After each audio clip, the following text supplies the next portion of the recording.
de la réunion, à la fin de la réunion qui sera vraiment dédiée aux échanges, voilà. Et qu'est-ce que je voulais dire? Oui, en parallèle, il y a un webinaire qui se fait sur, l'appel à projets de l'INCa. Donc on joindra aussi dans le mail récapitulatif le replay qui si vous souhaitez plus d'informations sur l'appel à projets en détail. Voilà. Heu, Walid, peut-être tu veux nous faire un point sur le nombre, non, bah, on est 26 participants là pour l'instant. Non, bah, c'est tout. Je pense qu'on est pas mal. On était une petite cinquantaine attendue. Ouais. C'est ça. Je ne reconnais pas tout le monde, mais enfin, je vois qu'il y a des personnes qui viennent d'un peu les quatre coins du pays, voire de la planète, puisque on vient aussi des territoires d'outre-mer. Donc, pour ma part, je suis Pierre Césarini. Vous me voyez maintenant. Je vais passer tout de suite la parole à Sarah Desétables de l'Institut national du cancer. Juste avant cela, je vais essayer de vous montrer le plan de ce que nous allons voir aujourd'hui. Dans 18 secondes, Sarah nous parle de ce que l'INCa fait, perçoit en matière de prévention solaire et de prévention du cancer de la peau. Je vous présenterai très succinctement l'association Sécurité Solaire. Je passerai un poil plus de temps sur les gros enjeux, vous les connaissez quand même, sur les UV, leurs effets sur la santé, les moyens de protection. Je rappellerai les éléments les plus basiques, les plus vraiment nécessaires à appréhender. Et puis surtout, on parlera de de ce qu'il vous est possible de faire. Et dans le cadre de l'appel à projet dont Camille vient de parler et que Sarah détaillera, et d'actions qu'on peut envisager de mener ensemble au travers, notamment, j'évoquerai ça, au travers des résultats d'une enquête qui a été menée auprès de peut-être vous, si vous avez participé à l'enquête de 2024, ou auprès d'alter ego, d'homologues à vous, qui sont dans des collectivités qui ont déjà bossé avec nous et qui donc nous ont remonté des choses assez intéressantes. Sarah, si vous voulez prendre la main, j'arrête le partage de mon écran pour autoriser le vôtre. Hop, voilà, normalement c'est tout bon. Oui. Donc effectivement, je me présente, Sarah Desétables. Je travaille à l'Institut national du cancer au département prévention et je m'occupe plus particulièrement des actions de prévention à destination des jeunes. Mon collègue Alexandre Kobigo, effectivement, comme l'a dit Camille, n'a pas pu se joindre malheureusement à nous aujourd'hui. C'est dommage parce que c'est plutôt lui qui s'occupe des collectivités. Donc, je vais essayer de faire au mieux si jamais vous avez des questions sur l'appel à projet ou sur les accompagnements qu'on propose. Et puis, si jamais voilà, je ne peux pas répondre, et ben, bien sûr, vous avez son mail et on pourra y répondre à vos questions un peu plus tard. Alors, pour commencer, pour ceux qui ne connaissent peut-être pas bien l'Institut national du cancer, je vous propose de faire un point donc, rapidement donc, sur notre rôle. Donc, nous sommes une agence d'expertise de l'État. On s'occupe de la coordination et de la mise en œuvre de la lutte contre les cancers en France. Nous sommes la seule agence centrée sur une pathologie parce qu'en France, les cancers représentent la première cause de décès chez l'homme et la deuxième chez la femme, et que c'est une pathologie dont l'incidence suit une dynamique croissante. Pourtant, 40% des cancers sont évitables, et donc c'est pour ça que nous avons un objectif d'éviter 60 000 cancers par an d'ici 2040 en développant la prévention. Donc, c'est une priorité qui figure dans notre stratégie décennale de lutte contre les cancers, donc qui est voilà, notre cadre stratégique qui guide nos actions. Donc, qu'est-ce que la prévention? Peut-être que vous connaissez déjà, mais voilà, la prévention en santé consiste donc à anticiper et réduire les risques de maladie en agissant sur les comportements individuels, mais aussi sur les environnements. On prend bien en compte l'ensemble des facteurs de risque et on se base évidemment sur des données scientifiques. Et en fait, la prévention, c'est la stratégie la plus efficace pour améliorer durablement la santé des populations. Donc, les facteurs de risque, vous les connaissez. On retrouve voilà, le tabac, l'alcool, l'alimentation, mais aussi du coup le sujet d'aujourd'hui, les UV sont responsables de 3% des cancers de la peau si on exclut les carcinomes et qu'on compte vraiment juste les mélanomes cutanés qui sont donc la forme la plus grave. Voilà, donc j'en profite pour faire un petit focus du coup sur les cancers de la peau. Pourquoi on s'y intéresse? C'est parce que bah, c'est le cancer, les cancers de la peau sont les cancers les plus incidents en France. Donc là, c'est vraiment si on les prend dans leur globalité, ça passe devant sein, prostate, poumon, colorectal avec plus de 100 000 nouveaux cas chaque année. Et plus particulièrement pour les mélanomes cutanés, donc qui sont, voilà, ce que je vous disais, la forme la plus grave, mais pas forcément la plus courante. On compte tout de même 18 000 nouveaux cas en 2023, et ils sont responsables de presque 2000 décès par an, avec une incidence qui ne cesse d'augmenter depuis les années 90, puisqu'on est à x4 en 10 ans. Donc voilà, donc tout ça, ça montre bien l'importance de renforcer la prévention. Alors nous, en plus, c'est pour ça que je suis concernée par le sujet, notamment à destination des plus jeunes et de leurs parents, puisque voilà, c'est essentiellement dans l'enfance et notamment via les coups de soleil reçus que se détermine le risque de mélanome à l'âge adulte. Alors concrètement, nous, qu'est-ce qu'on fait au sein de l'Institut? Alors pas forcément que sur le risque solaire, même si c'est compris là-dedans, mais en tout cas sur les collectivités. Notre stratégie décennale prévoit plus d'une dizaine de mesures sur la mobilisation des collectivités territoriales. L'enjeu, en fait, c'est de, voilà, de favoriser une société protectrice avec une vision positive de la santé dans une approche intersectorielle. Donc c'est vraiment la santé dans toutes les politiques, hein, c'est ça le but. Et donc les collectivités territoriales la mobilisation des collectivités, voilà, est perçue comme prioritaire par l'Institut. Et donc on propose un accompagnement en deux volets. Tout d'abord avec la mise à disposition sur notre site internet d'une boîte à outils, donc pour aider à mettre en place des actions en faveur de la prévention des cancers, dont sur l'exposition solaire, mais aussi un club avec un accompagnement plus poussé. Pour ce qui est, voilà, de la boîte à outils, dedans, on va retrouver, bah, l'appel à projet Zéro Expo, dont je vous parlerai un peu plus en détail, après, mais également, voilà, des guides opérationnels et méthodologiques, notamment sur l'aménagement des territoires, donc, par exemple, les zones d'ombrage. Donc il y a tout un argumentaire et une synthèse qui est disponible. Il y a également un guide pour savoir comment financer ces actions, quand on est une collectivité. Et après, on a également mis en place pour valoriser et mettre à l'honneur les actions que les collectivités ont entreprises, un trophée des collectivités territoriales depuis 2024. C'est la première fois cette année. Donc je vous parlais, voilà, on a un guide sur l'aménagement des territoires et de manière encore plus opérationnelle, il y a aussi un document qui regroupe du coup des fiches pratiques pour expliquer donc comment mettre en place des actions sur les différents facteurs de risque. Donc voilà, elles sont très détaillées et elles expliquent concrètement comment on peut mettre en place ces actions-là. Typiquement, du coup, sur les expositions UV, ça va être création de cours d'école ombragées, il y en a deux, et création d'ombrage. Et donc tout ça, voilà, c'est téléchargeable sur notre site internet. Pour ce qui est du club des collectivités, donc voilà, donc l'Institut, via ce club, a pour objectif, voilà, d'appuyer, renforcer et aider à développer des initiatives en matière de promotion de la santé et de prévention des cancers. Donc pour adhérer à ce club en tant que collectivité, il est nécessaire de signer, une charte dont les engagements sont déclinés autour de 4 axes. Et en fait, du coup, via cette charte et en adhérant à ce club, les collectivités, reconnaissent le rôle qu'elles ont à jouer en matière de santé et elles marquent en plus leur volonté de renforcer les actions sur leur territoire. Donc en fait, finalement, en adhérant à ce club, c'est un peu des collectivités, qu'on peut appeler locomotives, qui veulent montrer l'exemple et aller encore plus loin. Et donc du coup, c'est vraiment un engagement en deux parties. Voilà, les collectivités s'engagent là-dedans, mais nous, en tant qu'institut, on s'engage aussi à les accompagner, que ça soit par l'expertise scientifique, mais aussi au niveau méthodologique, et à fournir aussi un espace de coopération pair à pair, puisqu'il y a des rencontres du coup entre les collectivités pour échanger sur différentes actions.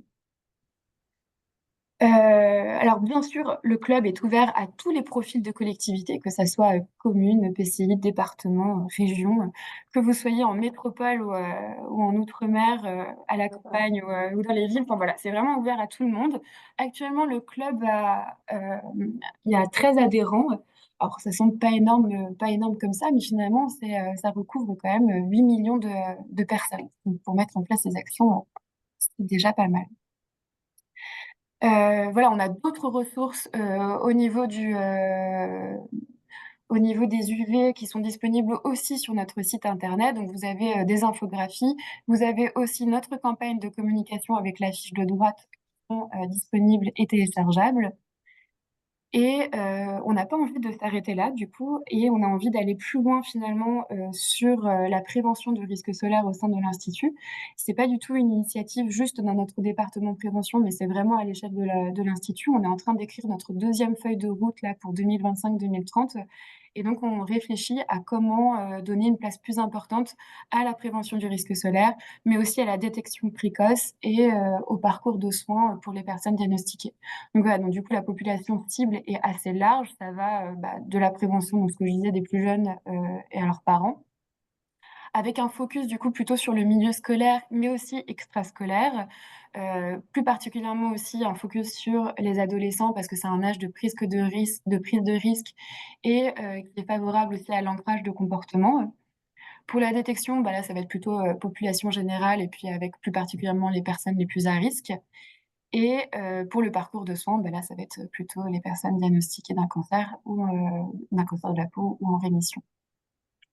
Donc au niveau de la méthodologie, on va d'abord se réunir en interne avec les différents services de l'institut. Donc nous, il y aura notre service prévention, il y aura aussi le service dépistage, recherche, communication, parcours de soins. On travaille tous ensemble du coup à partir de janvier sous forme de groupe de travail pour définir nos objectifs à venir. Tout ça, ça va être résumé après sous forme d'un document de cadrage qui sera transmis à un groupe d'experts dans le but voilà, d'arriver à l'écriture de la deuxième feuille de route et pour guider après nos actions futures. Et on a également comme ambition d'organiser un séminaire UV au printemps 2025. Voilà pour cette première partie. Merci beaucoup, Sarah. Je vais reprendre la main sur le partage d'écran pour enchaîner sans transition, à moins que Camille ait déjà des questions posées. N'hésitez pas à les poser plus ou moins au fur et à mesure en utilisant le chat notamment. Rien Il pour y a l'instant. rien pour l'instant. Alors on enchaîne. Pour vous donner dire quelques mots sur l'association, elle est née en 94. Elle est rattachée à l'OMS depuis 96. L'OMS qui a un programme qui s'appelle Intersun, qui est mondial sur le sujet des ultraviolets et de ses effets sur la santé. Vous avez à droite les principaux partenaires avec lesquels nous avons signé des conventions. L'Institut du cancer en fait partie. Météo France également. On va parler des fameux indices d'UV que vous voyez dans les programmes météo. C'est Météo France qui les fait maintenant, même si au démarrage de l'association, il y a 30 ans de ça, c'est la sécurité solaire qui a acheté un réseau de capteurs, qui a développé des modèles de prévision. Notre objet, c'est la sensibilisation, vraiment la prévention primaire, c'est vraiment l'information, c'est ce dont on parlait pour l'essentiel, Sarah, mais évidemment, on a déjà évoqué et mis aussi le pied sur la prévention secondaire, donc le dépistage, il faut clairement travailler sur les deux volets. Donc moi, je suis Pierre Césarini, je suis directeur délégué. Je rends des comptes à l'OMS, puisque on a une lettre de mission, donc avec des comptes à rendre à l'Organisation mondiale de la santé, et un conseil scientifique qui se confond avec notre conseil d'administration dans lequel on trouve des dermatos, des ophtalmos, des physiciens, des professionnels de santé publique, bref, vraiment beaucoup de disciplines, parce qu'on est sur un sujet extraordinairement pluridisciplinaire. Nos principaux champs d'activité, la diffusion de ces indices d'UV. Aujourd'hui, on a une convention avec Météo France qui nous permet de récupérer les prévisions que fait Météo France et de les afficher sur notre site, mais aussi de les rendre libres de droit pour tout un chacun, y compris, vous me voyez sûrement en venir, y compris pour des collectivités qui peuvent du coup s'en emparer sans payer très facilement. On va voir que on vous encourage et puis on vous accompagne fortement dans la reprise, si vous le souhaitez, évidemment, ça n'a rien d'obligatoire, dans la diffusion de ces indices d'UV. On a un grand programme qui cible en priorité, c'est peut-être les trois quarts des moyens de l'assaut qui sont fléchés sur les enfants. On était ce matin en visio et en réunion, on avait, je crois, 50 ou un peu plus représentants de professionnels de la petite enfance, mais on touche aussi évidemment les enfants un peu plus grands à l'école, avec un programme auquel tous les enseignants de France et des DOMS et TOM peuvent avoir accès, en ayant accès à des ressources pédagogiques très simples d'emploi et dont beaucoup s'emparent déjà. Puis on a évidemment des actions sur le péri et l'extrascolaire avec des outils dont on va reparler tout à l'heure. Et puis, dernier chantier, la santé au travail. Il est clair que celles et ceux qui travaillent dehors, bien évidemment les gens du BTP, les gens du monde agricole, mais aussi évidemment beaucoup d'agents qui travaillent au sein des collectivités, au service de la voirie, au service des espaces verts, évidemment, c'est des très très longues et délétères. En tout cas, délétères, on n'est pas sûr, mais enfin, on va voir que si, mais voilà, très longues expositions avec un risque à la clé très clairement avéré. Notre site internet soleil.info donne plein d'infos, notamment ces bulletins de prévision d'UV, mais aussi des entrées par métier donc, ou par secteur d'activité. Donc, si vous êtes dans le secteur de l'animation, du péri ou l'extrascolaire, vous avez un onglet animation. Vous avez aussi un onglet plus global collectivité, notamment. Les enjeux, je passe rapidement là-dessus parce que ça en a parlé. Le mélanome, ce qu'il faut savoir, c'est que c'est un cancer qui touche des gens jeunes. Évidemment, l'Institut du cancer s'intéresse un peu à d'autres cancérigènes, hein, même dans le cadre de l'appel à projet qui sera détaillé plus tard. Le tabac, l'alcool, ça, c'est des cancérigènes certains qui tuent énormément. Énormément plus, il faut le dire, que le mélanome, hein. Le mélanome, c'est donc à peu près 2000 morts par an chaque année. Par contre, ce sont des gens qui sont très jeunes. Si on meurt d'un cancer entre 20 et 40 ans, c'est plus probablement d'un mélanome que, enfin, en raison du soleil ou d'une surexposition au soleil qu'en raison d'un tabagisme. Parce que, bien sûr, Sarah l'a évoqué aussi, c'est les expositions solaires de l'enfance qui fabriquent le mélanome, et malheureusement assez tôt dans la vie, d'où cette statistique assez effrayante. La cataracte, c'est moins connu. Les UV favorisent l'opacification du cristallin. On estime qu'un gros quart de ces 900 000 interventions sont exclusivement liées aux expositions aux UV, sachant que les UV semblent être co-associés sur beaucoup des autres cas, que quand on n'a pas les moyens de remplacer le cristallin, ben on devient aveugle. C'est le cas beaucoup en Chine, beaucoup en Asie, beaucoup en Inde, en Afrique. Qu'évidemment, le soleil n'émet pas que des rayons UV, hein, c'est ça qu'on va détailler sur ce quoi on travaille aujourd'hui, mais le rayonnement solaire et surtout l'emprisonnement de la chaleur dans l'atmosphère entraîne un réchauffement climatique. Et cette chaleur, quand elle est forte, quand on a des épisodes de canicule, on peut avoir de la mortalité. On a même une surmortalité de 15 000 personnes en 2003.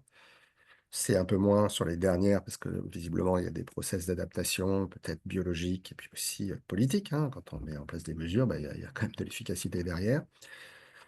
Mais voilà, il faut comprendre que ce sont des risques qu'on va gérer de façon associée quelque part, ou qu'en tout cas, vous, collectivité, vous gérerez très probablement de façon associée. En parlant d'environnement et de climat, vous savez qu'on a une couche d'ozone qui, si on ne l'avait pas, nous ne serions pas là pour en parler puisqu'il n'y aurait pas de vie sur Terre. Cette couche d'ozone a une mission première, si je peux dire, c'est de filtrer les UV. Or, nous l'avons beaucoup abîmé en rejetant des substances qui l'abîmaient. On a arrêté quasiment totalement tous ces rejets et on a du coup des plutôt bonnes nouvelles sur une régénérescence qui pourrait intervenir en 2050, 2060. C'est ce que disent les experts du GIEC, en tout cas ceux qui d'entre eux travaillent sur le sujet de la couche d'ozone. Une petite précision, le trou qui apparaît dans la couche d'ozone n'est jamais au-dessus de la France métropolitaine. On a par contre parfois des niveaux d'ozone un peu bas du fait de quelque part la dilution du trou qui est toujours au-dessus de l'Antarctique, qui peut intervenir jusqu'au-dessus de nos latitudes. Ces signaux positifs ou encourageants, parce que les modèles nous le disent, sont quand même à prendre avec prudence. D'abord parce qu'on rejette d'autres substances. Quand je dis on, les méga incendies, les éruptions volcaniques rejettent beaucoup de substances qui abîment aussi la couche d'ozone. Donc selon comment les choses évolueront sur ces critères-là, on aura plus ou moins un retour rapide ou pas à la normale de l'état de la couche d'ozone, voire une dégradation, elle est pas impossible. Et puis on a un refroidissement de la stratosphère qui n'est pas non plus, qui va pas jouer dans le bon sens, hein, l'emprisonnement de la chaleur dans la troposphère, dans la basse atmosphère, s'accompagne d'un refroidissement dans la haute atmosphère. Et dans la haute atmosphère, il vaut mieux qu'il ne fasse pas trop froid, même s'il doit faire très froid, c'est assez logique pour ça. Parce que là aussi, c'est plutôt délétère vis-à-vis de la couche d'ozone. Par ailleurs, avec le réchauffement, devrait être constaté, c'est les modèles qui le disent également, une augmentation du nombre d'heures et de journées de ciel bleu. On pourrait dire, pour certains parlent de beau temps, c'est pas mon cas. Du ciel bleu, c'est plus d'UV qui passe qu'un ciel nuageux. Et puis avec la montée des températures, en tout cas tant qu'on n'est pas sur des épisodes réellement caniculaires, on peut craindre qu'on s'expose plus longtemps et qu'on expose plus de surface corporelle. Ça sera une aggravation forcément du nombre de nouveaux cas de cancer cutané. Et puis, peut-être que pendant, par contre, les épisodes caniculaires, on peut espérer que les gens n'aillent pas dehors du tout, restent bien calfeutrés, au minimum à l'ombre. Ça reste à vérifier, à étudier, et puis en tout cas à accompagner, parce que évidemment, ce sont des situations qu'on va vivre de plus en plus, et il va falloir accompagner absolument la population pour maîtriser mieux que ça n'est le cas aujourd'hui. On a aujourd'hui 3 à 4% de cancer cutané en plus chaque année. Alors, on était à plus 7, plus 8 quand on a lancé la sécurité solaire il y a 30 ans. Donc, ça va un peu mieux, ou plutôt, ça va un peu moins mal. Donc, voilà, il faut vraiment faire attention de ne pas repartir à la hausse, trop fortement en tout cas. Le rayonnement UV, qui fait partie du rayonnement solaire, vous le savez, est un rayonnement piège par excellence, hein. Ces UV sont très énergisants, ils sont extraordinairement cancérigènes, hein. S'exposer à ce rayonnement provoque des cancers, c'est pas peut-être, c'est pas probablement, c'est certain. Et parallèlement, ce sont des rayons qu'on ne peut pas voir et qui n'échauffent pas. On a beaucoup, beaucoup de témoignages de gens qui rapportent avoir brûlé gravement jusqu'à la cloque sans rien avoir senti venir parce qu'il y avait du vent, parce qu'il y avait ceci, cela, mais ils n'ont pas senti la chaleur, c'est normal, les UV n'en provoquent pas. D'où l'intérêt de cette échelle, le fameux index UV ou indice de rayonnement UV qu'on voit dans les programmes météo l'été. 1 et 2, c'est qualifié de faible. À partir de 3, vous voyez que l'OMS recommande de se protéger. On reviendra sur ces moyens de protection dans le détail. À partir de 6, c'est fort. De 8, c'est très fort. C'est une échelle ouverte. Donc, vous voyez là, un 11 et un 12 plus. Ça veut dire que ça peut monter encore plus. D'ailleurs, ça monte plus. On a au moins une personne de la Martinique qui, en ce moment, a des indices d'UV raisonnables parce que c'est l'hiver astronomique, on va dire. À la Martinique, on a des indices d'UV de 6, 7. Mais on va monter à 14 au mois de juin prochain. Bon, cette intensité des UV ou cet index UV permet notamment de savoir en combien de temps on risque de brûler, évidemment en fonction de son type de peau. Hein, c'est une expression, l'indice d'UV, de l'intensité du rayonnement, mais couplé quelque part à l'effet sur la santé. Et le premier effet qu'on maîtrise bien, ou qu'on connaît bien, trop bien même, c'est le coup de soleil. Donc, par exemple, pour un indice d'UV dont on parlait, ou qui est courant en métropole du 7-8 l'été, ça veut dire qu'un phototype 1, donc une peau claire, elle prend un premier coup de soleil plutôt léger en 20 minutes. En 3 fois 7 doses, donc 1 heure, c'est un coup de soleil marqué. Et en 1 heure et demie, c'est déjà quasiment la cloque. Moins de 2 heures, ça suffit effectivement à avoir une cloque. Et avoir une cloque, il faut le savoir, c'est une brûlure qui est tellement grave qu'on a un risque de mélanome dans les 10-15 ans qui viennent qui est multiplié par 2. Donc, il y a vraiment lieu, évidemment, d'éviter d'aller jusqu'à ce stade-là, sachant que les lésions sur l'ADN, elles interviennent tout de suite. Il n'y a même pas besoin d'aller jusqu'à l'ADEME, jusqu'à la dose érythrémale minimum, jusqu'à ce coup de soleil léger, pour avoir déjà des lésions. Si on répète, qu'on répète, qu'on répète, qu'on répète ça, c'est ça beaucoup aussi qui fabrique du cancer cutané dans les décennies qui vont suivre. Ce qui fait varier l'intensité du rayonnement, c'est principalement un facteur, c'est la position du soleil dans le ciel. Si le soleil est bas sur l'horizon parce que c'est l'hiver ou parce que c'est le début ou la fin de la journée, on a un trajet des rayons dans l'atmosphère qui est long. L'atmosphère, la couche d'ozone est épaisse, elle filtre beaucoup, il n'y a pas beaucoup d'UV. Et c'est naturellement l'inverse quand on se rapproche du solstice ou quand on se rapproche des tropiques ou de l'équateur. On a un soleil qui est beaucoup plus haut, surtout à la mi-journée, avec un trajet des rayons dans l'atmosphère qui est beaucoup plus court, et ça veut dire beaucoup plus d'UV au sol. Bon indicateur pour savoir en fait s'il y a des UV ou pas, c'est pas la température, c'est pas la sensation de chaleur que vous éprouveriez, c'est la taille de votre ombre. Si ton ombre est plus courte que toi, ne t'expose pas ou bien protège-toi. C'est un message que des enfants de 3 ans apprennent ou découvrent, en tout cas fabriquent et découvrent et apprennent à la maternelle. Bon, après, il y a évidemment des nuages qui, localement, peuvent complètement changer la donne. Des gros nuages très noirs, très épais, absorbent tous les UV. Donc, même si vous êtes sous les tropiques et même si vous êtes avec un soleil au zénith, il y aura zéro risque. Par contre, un voile nuageux, attention, c'est vraiment la situation typiquement piège. Une absorption assez forte de l'infrarouge, plutôt conséquente de la lumière. Donc, le ciel est grisâtre, blanchâtre. En tout cas, il n'est pas sombre du tout. L'UV, lui, il passe comme s'il y avait quasiment rien. C'est 90 et 95% des UV qui passent. Autre piège, malheureusement trop fréquemment rencontré par la population, l'altitude. En altitude, la température baisse et évidemment, le niveau d'UV monte à peu près 10% tous les 1000 mètres. Et puis la réverbération, souvent en altitude, ça peut arriver quand on rencontre de la neige, même si ce sera probablement de moins en moins le cas en France, en tout cas La neige, tout ce qui est blanc, là, il n'y a pas de piège. Tout ce qui est blanc et brillant réfléchit beaucoup. Typiquement une neige, typiquement un sable clair, typiquement de l'écume, des embruns, une voile sur un bateau, un pont verni. Voilà, tout ça, ça réfléchit. Le pire, c'est vraiment le manteau neigeux qui vient de se dresser, hein, une neige qui vient de tomber, c'est 90-15% de réverbération. Quelques niveaux d'UV typiques. Vous voyez qu'en hiver, on risque pas grand-chose en plaine. En haute altitude, avant la réverbération, on est à 2, donc c'est toujours pas grand-chose. Avec la réverbération, on est à des niveaux pendant quelques dizaines de minutes dans la journée qui sont 3-4 à ces niveaux. Vous vous en doutez, ce sont des maxima. Donc au midi solaire, en hiver à 13 heures, en été à 14 heures pour l'Hexagone, et par beau temps. En été, au mois de juillet, par contre, vous voyez des niveaux d'UV qui sont plutôt à 7, 8, ce que vous avez l'habitude de voir dans votre bulletin météo, qui peuvent dépasser le 10, le 11, le 12 en montagne. Et typiquement, si on est dans les derniers week-ends de ski au mois de mai, vous voyez qu'en mai, on a des niveaux d'UV qui en pleine sont déjà beaucoup remontés pour cause, le soleil monte beaucoup plus haut. Avec de l'altitude plus de la réverbération, on est sur des niveaux d'UV qui peuvent ressembler à ceux qu'on a sous les tropiques, c'est-à-dire du 14, du 15, du 16, si on est sur le tropique au moment où le soleil est au zénith et qu'en plus on monte en altitude. Si je veux parler un peu des effets, je commence généralement par des bienfaits. Hein, on a besoin d'un peu d'UV pour synthétiser la vitamine D. Je dis bien d'un peu d'UV, quoique bien évidemment ça dépend de votre type de peau, en termes de durée d'exposition, évidemment de l'intensité du rayonnement, mais voilà, un peu d'UV reçu par la peau permet de synthétiser cette vitamine, la D, qu'on va pouvoir remplacer en partie, en tout cas, par des suppléments alimentaires ou par de l'alimentation si on en manque. C'est comme ça que les Inuits ont pu survivre et coloniser une partie de la Terre très très peu exposée, pas dire quasiment pas exposée aux UV. Précision, il y a pas mal d'idées fausses qui circulent. Beaucoup de gens disent, ah non, il faut surtout pas trop se protéger du soleil. Il vaut mieux prendre quelques coups de soleil ici et fabriquer une bonne dose de vitamine D parce que c'est bon pour l'immunité. La fin est bon, c'est bon pour l'immunité, c'est vrai. Le début est totalement faux. Dès qu'on dépasse des doses qui sont suffisantes à déclencher des coups de soleil chez les individus, on est dans l'organisme tout seul, hein, détruit la vitamine D.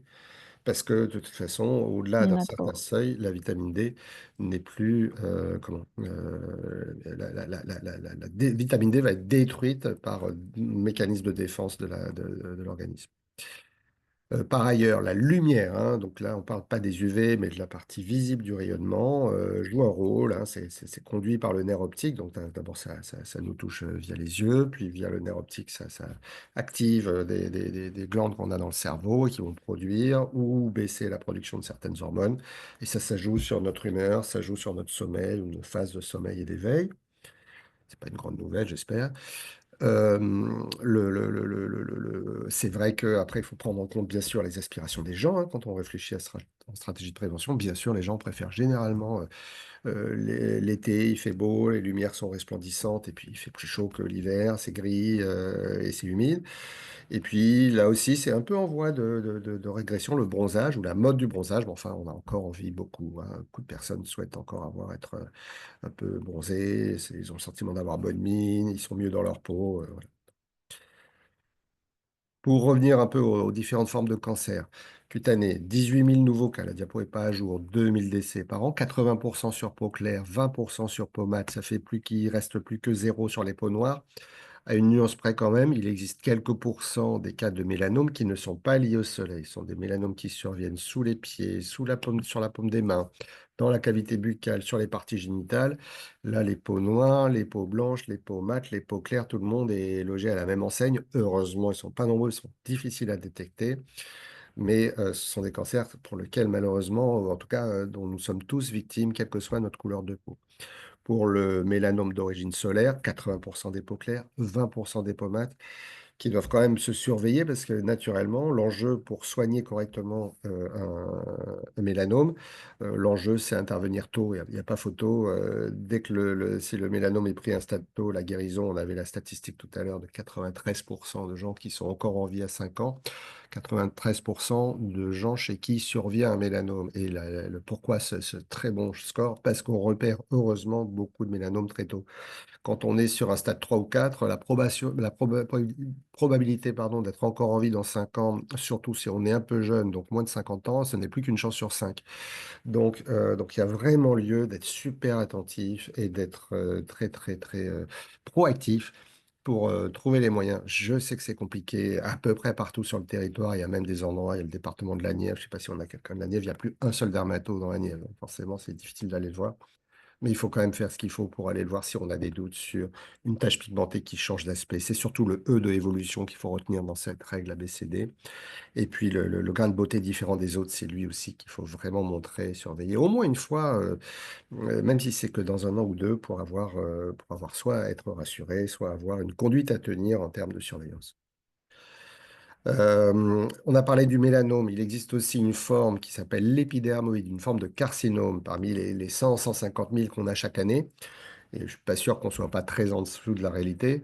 En tout cas, on a 300-400 morts. Là, on n'est pas en dessous de la réalité. C'est le chiffre à peu près solide du nombre de personnes qui décèdent d'un épidermoïde. L'épidermoïde survenant plutôt sur des zones qui sont exposées au soleil, donc là, le visage, le dessus des mains, et qui se fait suite à des expositions chroniques. Donc là, c'est moins les coups de soleil de l'enfance ou ces expositions intermittentes qui sont responsables, mais au contraire, le fait d'accumuler, accumuler, accumuler des doses, d'où le fait que c'est reconnu comme maladie professionnelle dans un grand nombre de pays, à commencer par l'Allemagne, la Belgique, la Suisse, pour ne parler que de nos voisins. Et ce sont là, pour le coup, oui, la responsabilité du travail en extérieur, c'est 60 000 morts dans le monde, dont 20 000 sont attribués à une activité professionnelle extérieure. Donc évidemment, ça concerne beaucoup de vos agents qui travaillent dehors une bonne partie de la journée. Bon, par ailleurs, les UV, ça donne des coups de soleil. Ça peut provoquer des allergies, surtout si c'est combiné avec certaines substances médicamenteuses, végétales ou autres. Ça peut photosensibiliser la peau, ces mêmes substances. Donc, ça peut augmenter la sensibilité de la peau au soleil. Puis, évidemment, les UV, ça, c'est pas une nouvelle non plus. Ça vieillit. Ça accélère le vieillissement. La cataracte, j'en ai parlé, je passe, ça coûte quand même très très cher la cataracte. Si on pouvait faire quelques économies juste en faisant porter un peu de chapeau, casquette, lunettes à nos enfants et à nos plus grands, on pourrait tout à fait mourir avant de faire sa cataracte et donc économiser, alors pas 1500 mais 3000 € parce que un individu c'est deux yeux et 1500 € c'est pareil. La DMLA, c'est une cause de cécité majeure dans les pays riches, pour ne pas dire la première.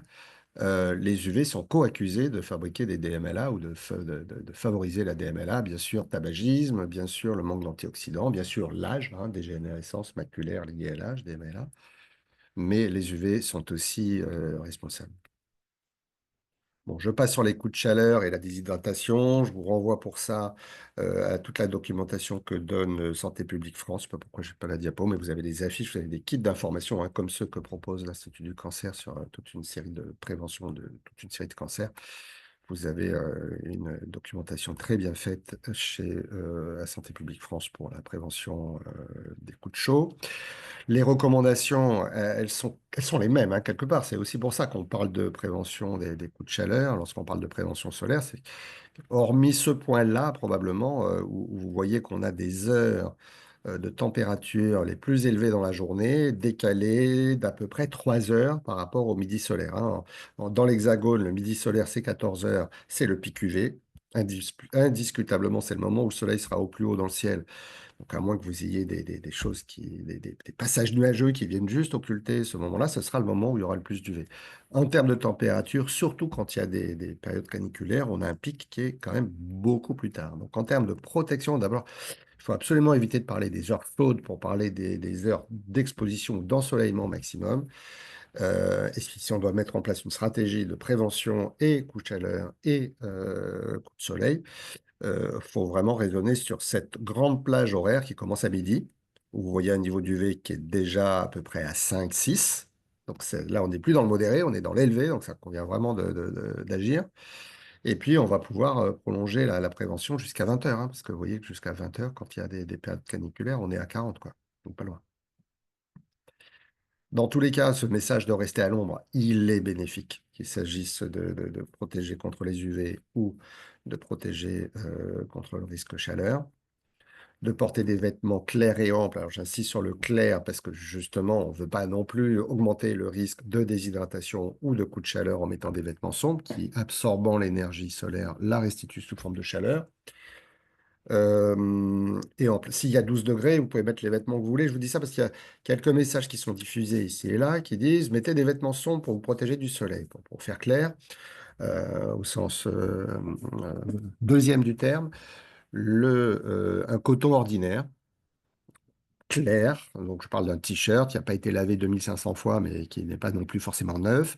Grosso modo, c'est un indice de protection de 10. Ça divise par 10 la quantité d'UV qui passe. Ça bloque donc 90% des UV. Ça, donc, par définition, ça, on laisse passer à peu près 10%. Donc, on a fait le boulot avec 90% d'UV bloqué, hein. Ça veut dire qu'un indice d'UV de 10, admettons, que vous ayez à l'extérieur, un indice d'UV 10, ce qui est plutôt extrême, hein, et rare en métropole. Faut être en plein été et au moins à 1500 mètres d'altitude pour avoir ce genre d'indice. Ben, vous mettez un coton, vous n'avez plus qu'un indice d'UV, un t-shirt en coton, vous avez sous votre t-shirt plus qu'un indice d'UV de 1. Et donc là, il se passe rien. Je veux dire, personne ne prend jamais de coup de soleil sous un t-shirt en coton sec. Alors, pour expliquer pourquoi certains vendent ou recommandent le t-shirt en coton noir ou sombre, c'est parce qu'on passe d'un indice de protection de 10 à un indice de protection de 20. Et un indice de protection de 20, il faut le savoir, c'est pas deux fois mieux qu'un indice de protection de 10, loin s'en faut. Un indice de protection 20, ça bloque, ça divise par 20 la quantité d'UV qui passe. Ça veut donc dire que ça laisse passer 5%. Donc, quand vous passez d'un t-shirt noir à un t-shirt blanc, pardon, à un t-shirt sombre, passer d'un truc qui bloque 90 à un truc qui bloque 95% des UV, ça n'a pas de sens. Pas tellement, pas problématique s'il fait 12 degrés. S'il fait 30 degrés, ça peut conduire à un coup de chaleur, à une déshydratation qui peut aller jusqu'à tuer en quelques heures.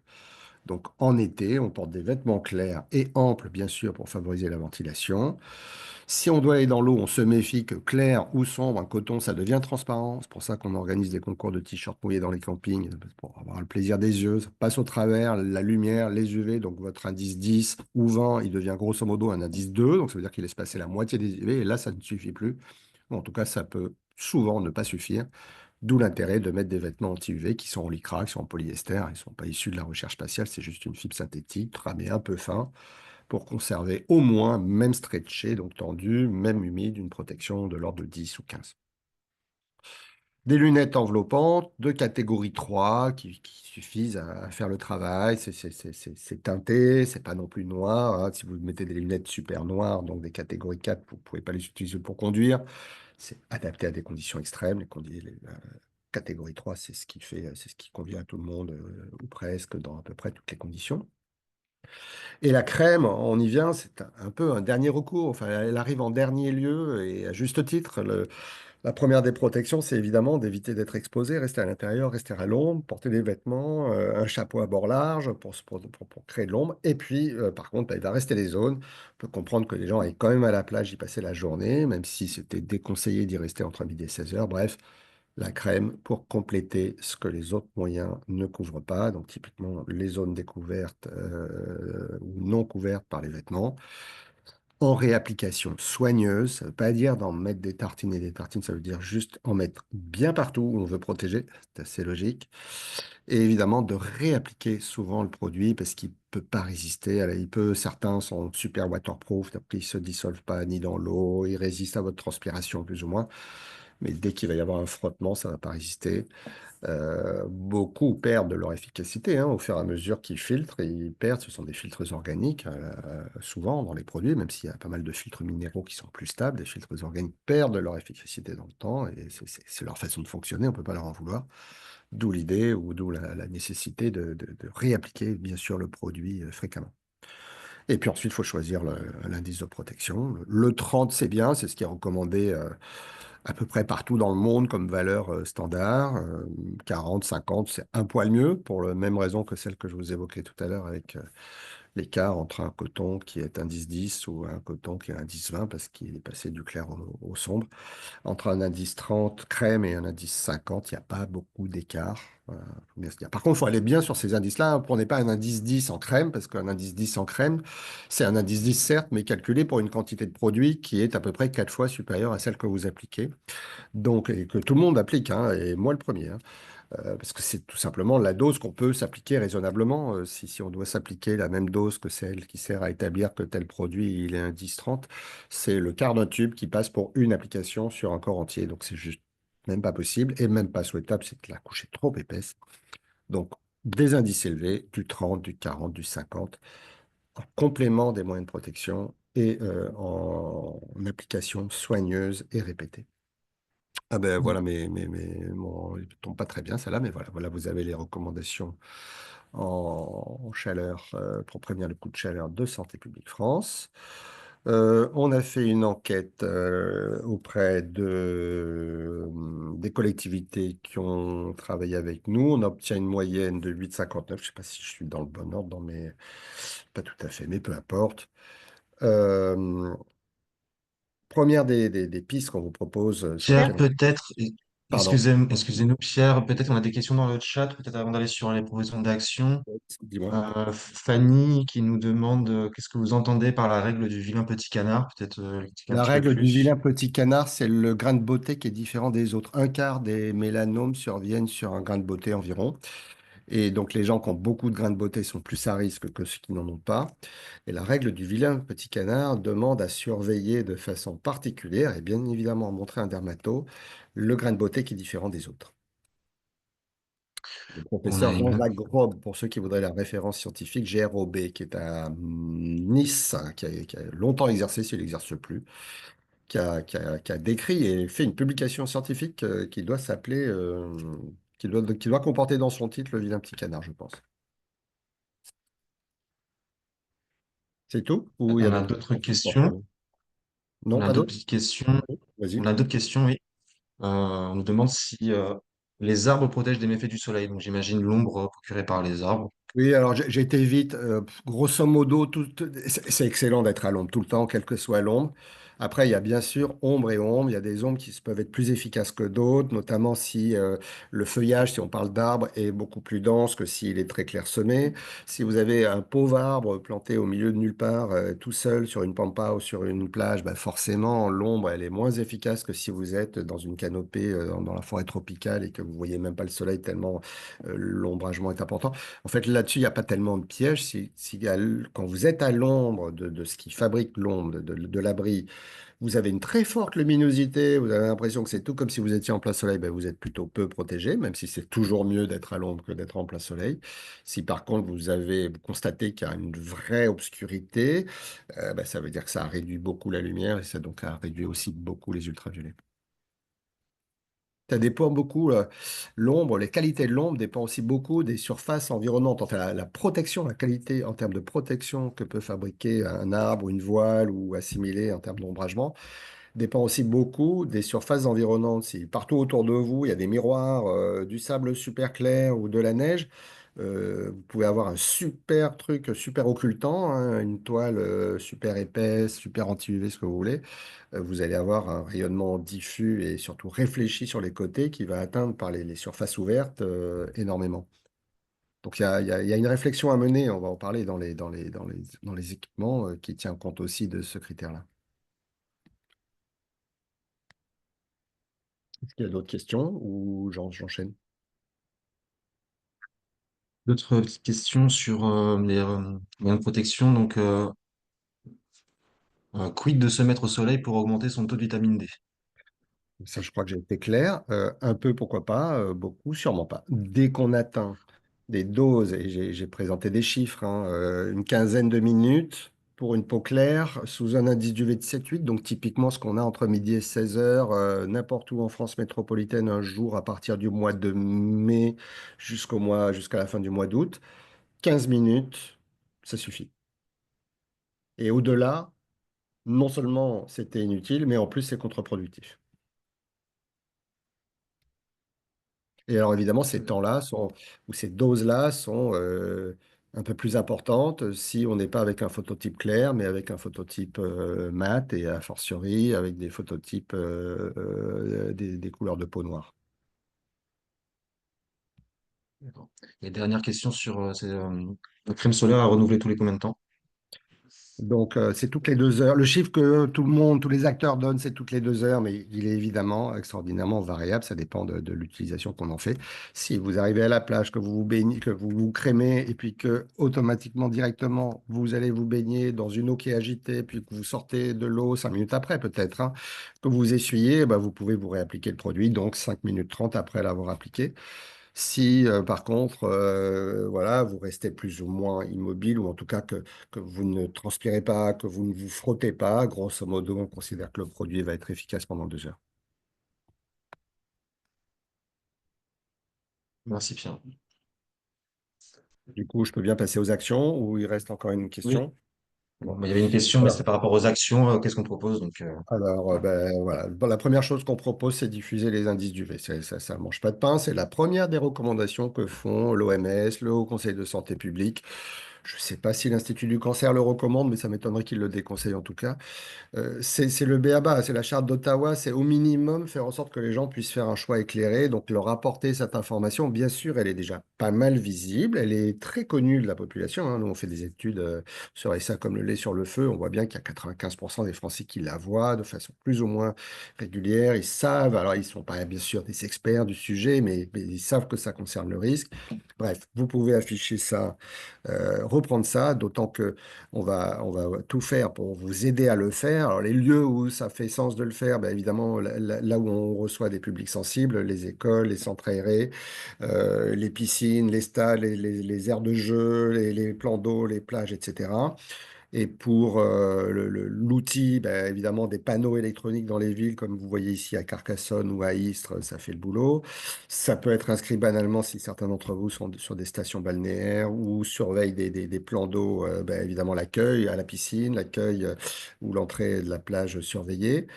On vous propose des affiches, vous voyez, avec des décors différents, hein. Quand je dis qu'on vous les propose, on ne va pas jusqu'à les éditer et les mettre directement à l'accueil de votre piscine ou de votre école. Par contre, on met à votre disposition les fichiers avec le visuel qui vous intéresse. Puis si jamais vous en voulez d'autres, on peut travailler à rendre les choses encore plus personnalisées. En tout cas, l'idée, c'est que vous récupériez le fichier, que vous l'éditiez au nombre d'exemplaires qui va bien à votre collectivité, que vous plastifiez au moins cette zone-là pour écrire le niveau du V ou pour permettre à la personne qui est à l'accueil du centre aéré d'écrire le niveau du V. Et évidemment, on accompagne ça d'un dépliant. D'abord, il y a 3 messages de clés, hein, qui ne sont pas directement dépendants de l'indice du V et qui sont rappelés sur la fiche. Et puis un dépliant. Et puis, vous pouvez mettre votre logo sur la fiche, évidemment, votre logo et ou celui de vos partenaires, si vous travaillez avec des assos, si vous travaillez avec d'autres institutions. On ne veut pas avoir de logo privé a priori, mais bon, en même temps, ce n'est pas non plus une interdiction formelle. Si vous voulez le faire, prévenez-nous juste. Mais si vous voulez juste mettre votre logo, vous venez sur le site, vous chargez le fichier et vous êtes autonome déjà pour agir. Vous pouvez le mettre comme beaucoup font sur votre site internet ou sur des réseaux sociaux. Si on est à La Réunion, dans la section randonnée de la commune de l'Entre-deux, qui est une commune un peu haut placée, qui est un vrai départ stratégique de rando. Ici, on est à Quimper. À Quimper, ils ont pris le parti de mettre notre widget, hein. Donc, on propose un petit encart, c'est un code, vous insérez sur la page qui va bien et vous affichez ben, finalement ce que vous voulez, soit la carte de la région où se trouve votre collectivité, soit la carte nationale parce que vous préférez mettre la carte nationale, soit carrément un petit cartouche comme vous voyez là. Alors, je l'ai pris ce matin, hein, qu'on est le 12 décembre, donc forcément Aix-en-Provence, même à Aix-en-Provence, je suis sûr qu'il fait un grand beau, mais c'est un 10 du B1, pardon. Mais il y a quand même possibilité, bah, évidemment, ça va se mettre à jour. L'intérêt, c'est qu'une fois que c'est fait, ça a peut-être pris un quart d'heure, hein, au moins un quart d'heure à votre technicien pour le faire. Mais derrière, bah, ça se met à jour tout seul, puisque nous, comme vous l'avez compris, on reçoit les prévisions d'UV par Météo France, on met à jour notre serveur, et automatiquement, ce widget va automatiser les choses. Voilà. Et pour vous donner un ordre de grandeur de ce qui s'est passé l'an passé, au cours de l'été 2024, il y a au moins 30% de ces 62 réponses, sachant que tout le monde n'a pas répondu, que beaucoup le font sans même forcément nous avoir identifiés ou sans même qu'on les ait identifiés. Voilà, il y a au moins une vingtaine de communes qui a repris les prévisions d'indice d'UV. Ça s'est fait pas mal en bord de piscine, pas mal à l'accueil de centres aérés, lors d'événements de type plage urbaine, bien sûr, c'est une vraie occasion. En plus, c'est souvent couplé à un petit stand d'animation fait avec le comité de la Ligue du coin ou une asso, ou nous, parfois, on peut aller jusqu'à intervenir sur le terrain. C'est plutôt pas notre truc, mais on le fait quand même. Surtout si on est dans des actions un peu expérimentales qui sont intéressantes à évaluer pour voir si on peut reproduire des choses. En moyenne, évidemment, ça ne se fait pas sur un seul site. Une fois que vous engagez la commune sur le sujet, bah, vous voyez qu'en moyenne, les collectivités qui ont participé à la chose ont fait sept sites, quoi, probablement une piscine, deux écoles, un centre aéré, un espace de jeu ou assimilé. Et les personnes qui ont vu par site, en moyenne, d'après les retours qui nous ont été faits, 160. Donc c'est aussi un moyen de visibilité assez puissant, hein, très, très clairement, hein. Et puis très apprécié. Je sais pas, on n'a pas, je crois, posé de questions sur l'appréciation de la chose par les bénéficiaires, mais clairement, les gens apprécient ça, quoi. C'est normal. Bon, je passe là-dessus, parce qu'il faut quand même qu'on avance. Pour se procurer les prévisions d'UV, c'est très très simple. Vous les avez sur tous les médias possibles et imaginables l'été. Vous les avez sur notre site. Vous pouvez les recevoir par mail automatiquement. Vous pouvez utiliser les widgets dont j'ai parlé. Vous pouvez nous demander de vous ouvrir une API, une application qui va permettre à votre propre serveur de venir chercher l'information brute pour que vous puissiez, par exemple, l'envoyer derrière sur un réseau de panneaux lumineux ou sur votre site, mais pas le widget complet, l'information complète comme nous, on la met en forme, mais avec une mise en forme qui peut être celle de votre webmaster ou de votre agence web. Ceux qui l'ont pas fait répondent qu'ils l'ont pas fait parce que ils savaient pas que c'était possible ou que c'était gratuit. Certains, bah, c'est pas leur boulot. C'est vrai que ça demande quand même un peu d'huile de coude, quoi. Souvent, c'est les gens de santé que ça intéresse et puis c'est les gens de com qui doivent passer à l'action. Donc ça demande un peu de concertation et puis un peu d'effort, quoi, quand même. Et puis un peu de temps. Donc oui, il y a quand même des gens bah, qui en manquent. Ça, c'est pas non plus une grande nouveauté. Et d'autres raisons, je sais pas ce que c'était. Voilà, deuxième action qu'on vous propose, c'est distribuer des produits, des crèmes. Hein, malgré ce que je vous ai dit, on ne la jette pas avec l'eau du bain. On a besoin de la crème dans beaucoup de circonstances. Donc, on propose, on a des accords, nous, avec certains fabricants qui nous donnent des produits qui vont peut-être périmer dans un an, donc qui ne sont plus vraiment vendables. On vous les propose, ou on les propose surtout à vos CCAS, parce que l'idée, c'est de travailler sur la réduction des inégalités sociales de santé. Et donc, on tient à ce que ça soit d'abord sur ces populations défavorisées, et puis qu'il y ait un accompagnement. Donc, donc, on vous demande de prendre un petit effort financier, très petit, c'est juste le port, hein, le produit reste gratuit, évidemment. Mais par contre, surtout qu'il y ait bien un accompagnement, un message qui aille avec pour expliquer, voilà, on vous remet de la crème, mais évidemment, la meilleure protection, c'est l'ombre et les vêtements et la crème pour compléter la À protection. ce sujet, il y a quelqu'un dans le chat qui dit: «Est-ce qu'il ne serait pas pertinent d'installer des distributeurs de crème dans les lieux stratégiques, type, piscine, Ouais, stade?» ouais, gros sujet. Gros sujet. Il y a pas mal d'initiatives qui sont prises ici et là. J'avoue qu'il n'y a pas grand monde dans le champ des acteurs de santé publique qui le font. Et pas, on parlait de l'Australie tout à l'heure. Je ne sais pas si c'était ce matin ou cet après-midi, mais ils commencent de le faire en Australie. Pour ce qui concerne la position de la sécurité solaire, on va attendre de voir ce que ça donne là-bas avant d'encourager ou de faire, parce qu'il y a un certain nombre d'effets pervers à la clé potentielle. Et c'est délicat. Et c'est délicat, comme vous l'avez compris. Je dois vous le dire, on a des études hein, qui montrent que l'utilisation de produits solaires sort comme un facteur de risque de cancer de la peau. Et ce n'est pas le produit qui est incriminé, c'est la façon dont on l'a utilisé ou le pourquoi on l'utilise. Hein, si j'utilise le produit solaire pour augmenter mon exposition, j'ai pas du tout forcément gagné au change. J'ai même probablement perdu. C'est en tout cas ce que montrent beaucoup d'études sur la crème, beaucoup d'études sur le port de ceinture de sécurité, beaucoup d'études sur l'installation d'ABS ou d'équipements de sécurité, de freinage sur des motos. Une moto avec ABS a plus d'accidents qu'une moto qui n'en a pas. Elle freine mieux, mais elle a plus d'accidents parce que le motard prend plus de risques. Donc il y a vraiment une alerte particulière là-dessus. Et le fait de distribuer super gratuitement, super facilement du produit, ben, quelle va être la réaction de la population dessus en termes de pourquoi je vais pouvoir l'utiliser? Voilà, c'est délicat et on fonce pas tête baissée dedans, nous, de notre côté en tout cas.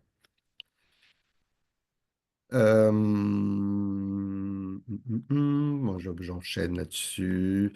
Elle a été évidemment très appréciée quand elle s'est mise en place, la distribution, mais bon, ça c'est presque un détail.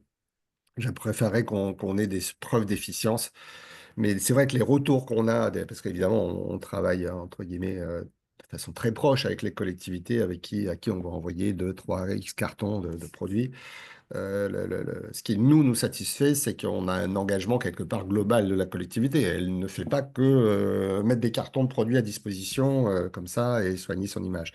Non, elle s'engage aussi dans des diffusions de l'indice du V ici et là, de la formation des personnes, parce qu'il y a évidemment un enjeu aussi qui est de former notamment les animateurs des centres aérés sur lesquels les collectivités sont super impliquées naturellement, l'été en particulier, mais pas que, hein, les centres aérés le temps péri ou extrascolaire, les mois qui précèdent les vacances. Donc, on a plein d'outils qui sont gratuits pour la plupart, qu'on peut télécharger ici ou là. Donc, c'est pas une affaire de business. C'est vrai qu'on va avoir besoin d'intervenir, nous, pour faire des formations. Euh, Bien que parfois on puisse inclure dans une convention ou une autre qu'on peut avoir ici avec une agence régionale de santé, par exemple, le fait de faire une formation où on a un personnel péri-extrascolaire et du personnel scolaire associé, on fait ce genre de choses. Bon, quel cas ça peut être à coût zéro pour la collectivité, sinon quand même là il faut prévoir pour nous mobiliser en formation, il faut prévoir quand même un petit billet, rien de très lourd non plus, mais voilà, il faut. Et puis on va mettre à disposition la plupart de ces outils de façon gratuite, digitalisée au minimum, et on voit qu'il y a une forte utilisation, une variabilité d'utilisation aussi qu'on retrouve là. Les enjeux, je vais rapidement parce que l'heure tourne vraiment, il est déjà 3 heures.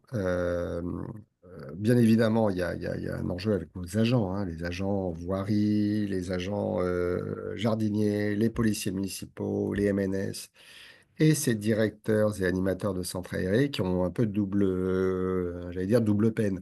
Il faut qu'ils se protègent, qu'ils montrent l'exemple, et puis il faut aussi qu'ils protègent les enfants, et puis qu'ils leur montrent l'exemple, voire qu'ils les mettent sur la voie d'une autonomisation en utilisant les outils qu'on propose ou d'autres, hein. Il en existe d'autres, hein.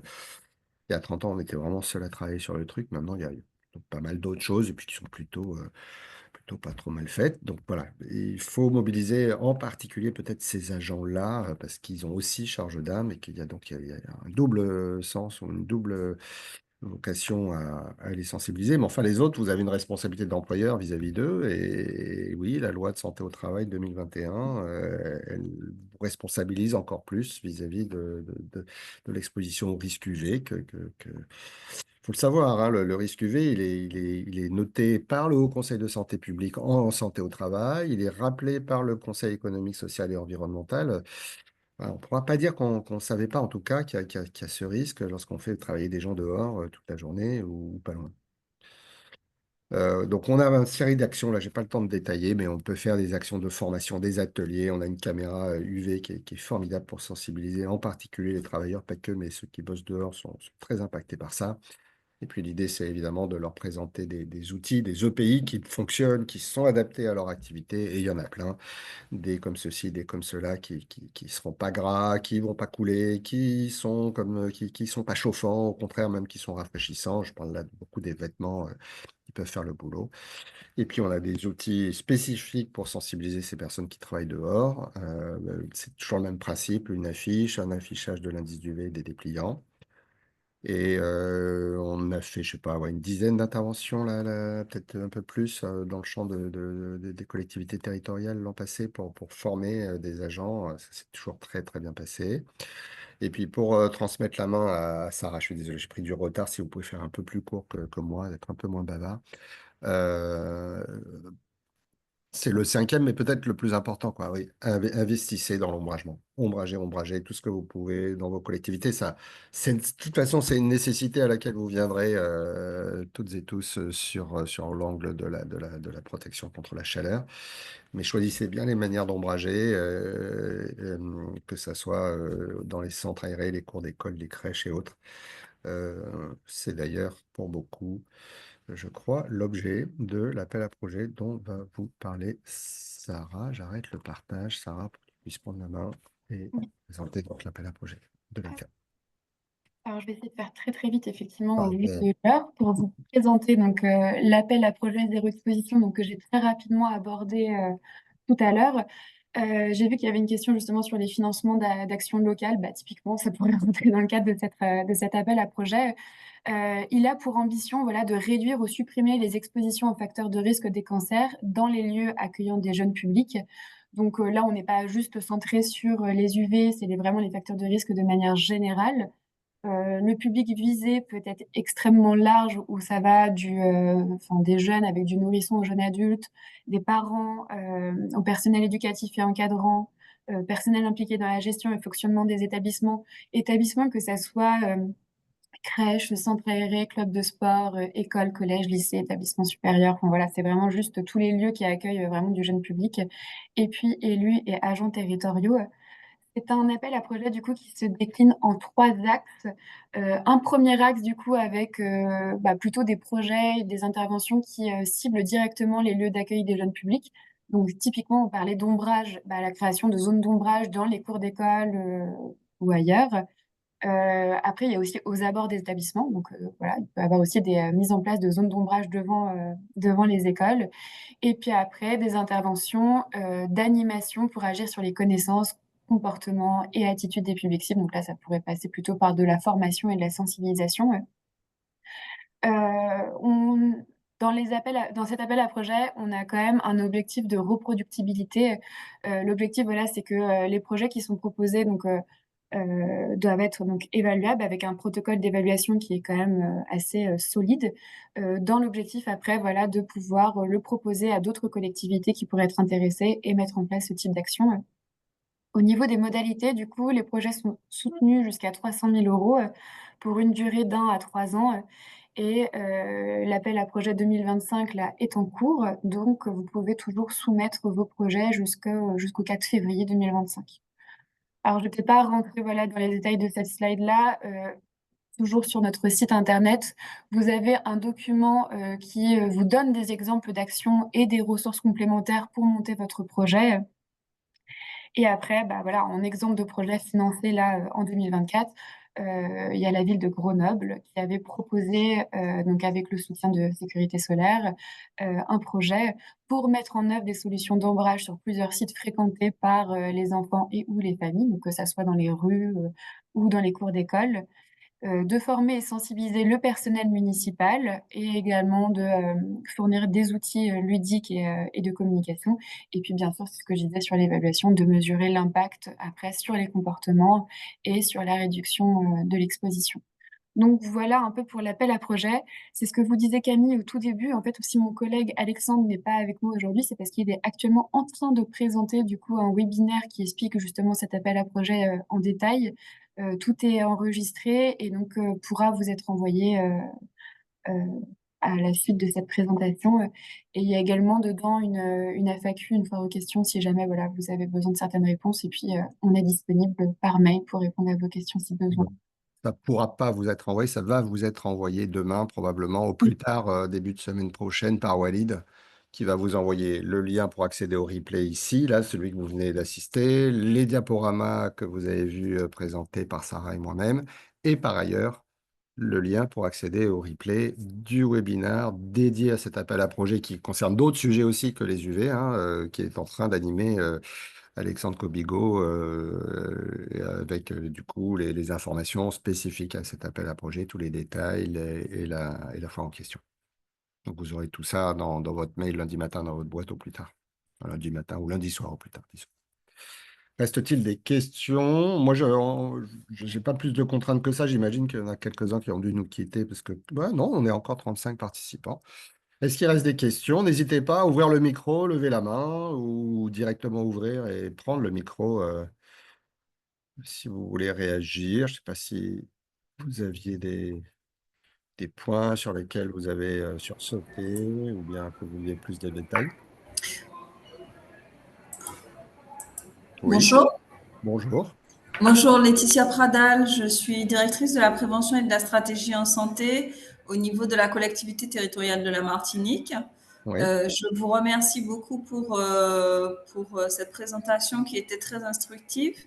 Souvent, on a tendance à se dire ici qu'on n'a pas besoin de protection alors que nous sommes sur des populations qui sont métissées avec toutes sortes de teintes Oui, de peau bon, au niveau de notre population. Mais oui, par contre, un comportement qui vise plutôt, en tout cas pour les anciens éducationnels, qui nous dit qu'il faut qu'on reste à l'ombre. C'est plutôt ça.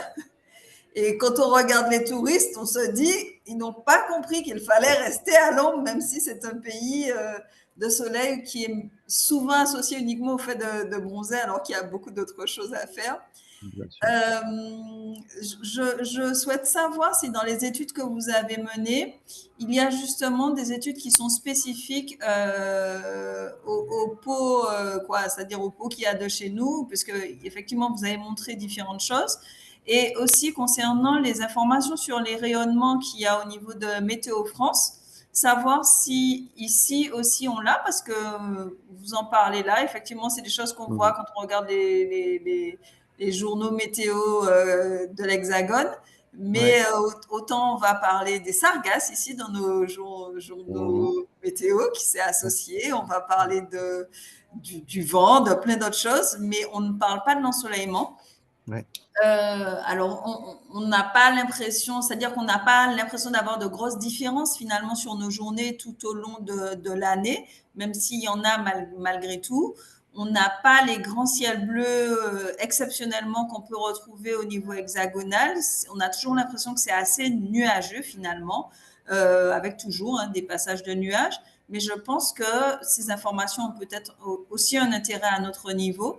Donc, ça m'aurait intéressé de savoir si on a des études sur nos populations, plus particulièrement tout ce qui est population ultramarine, Ouais. pour essayer de pouvoir convaincre aussi, de pouvoir attirer l'attention sur ces problématiques qui concernent aussi nos populations. Ouais. Avec en plus de ça un changement de comportement, comme je vous disais, autant nos anciens nous disaient de rester à l'ombre, autant on a une nouvelle jeunesse qui a tendance à s'exposer beaucoup plus Ouais. au niveau de la plage, tout Ouais. simplement. Ouais. Merci. Ouais, je vous en prie. Merci beaucoup à vous d'abord d'être là et puis d'avoir nourri aussi le débat, les échanges. Pour aller répondre déjà à quelques-unes de vos questions, comme je le peux, on n'a pas grand-chose sur la situation à la Martinique. Ça devrait changer parce qu'on a une agence régionale de santé qui, il y a 2, 3 ans, a décidé de traiter le sujet. Donc, on est super heureux, nous, à la Sécurité Solaire, d'avoir signé une convention avec l'ARS de la Martinique, de commencer un travail dans les écoles. Vous allez avoir des informations sur la variabilité des UV par ces écoles, qui sont, pour certaines en tout cas, équipées de réseaux carrément de capteurs.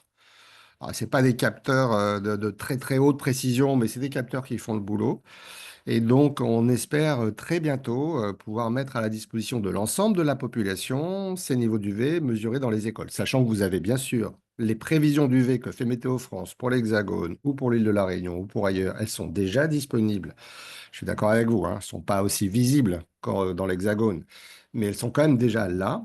Sur le site soleil.info, vous avez un onglet Martinique. Vous avez une carte météo des UV avec un onglet dédié à la Martinique. Donc, vous pouvez retrouver les niveaux d'UV. Des collectivités ou autres, peuvent recevoir par mail tous les jours les prévisions d'UV, soit pour l'ensemble de l'île. Il doit y avoir une dizaine de sites sur lesquels l'UV est prévu et disponible, ou pour la commune qui vous intéresse, ou la sélection de 3 communes qui vous intéressent. Bon, on travaille sur ce point, hein. Vous me faites mal, hein, mais c'est justifié, hein. Non, on ne connaît pas bien l'indice du V à la Martinique, mais j'espère que ça va changer. On y bosse beaucoup pour que justement l'ensemble de la population soit plus familiarisée à ce niveau d'est, qui est quand même très fortement variable. Alors, il varie moins fortement, on va dire, que dans l'Hexagone, où on passe du 0 en hiver à du 8, 9, qualifié de très fort, limite extrême, et même extrême 10 et plus en montagne l'été. Vous passez de niveaux d'UV qui sont de l'ordre de 6, 7 lorsque on est au mois de novembre-décembre, parce que ben, le soleil est plutôt de l'autre côté, et plutôt à la verticale du tropique sud, mais vous montez à des niveaux d'UV de 13, 14 au mois de juin et dès le mois de mai même, et puis vous restez à ces niveaux-là pendant des mois, quoi. Donc il y a vraiment lieu d'être sensibilisé à ça, d'autant que Vous évoquiez du coup les études qui seraient disponibles sur les populations qu'on peut avoir en Martinique ou en Guadeloupe. Je ne dis pas que c'est forcément exactement la même chose, mais voilà, on a des populations avec des couleurs de peau différentes. Alors, on n'en a pas. Objectivement, je crois que la Réunion a fait quelques études, mais c'est un paysage différent. La Réunion, en dehors d'être dans l'autre hémisphère, c'est des populations, on n'est pas peuplé de la même façon. Je connais mal la Martinique, je la connais un peu quand même maintenant.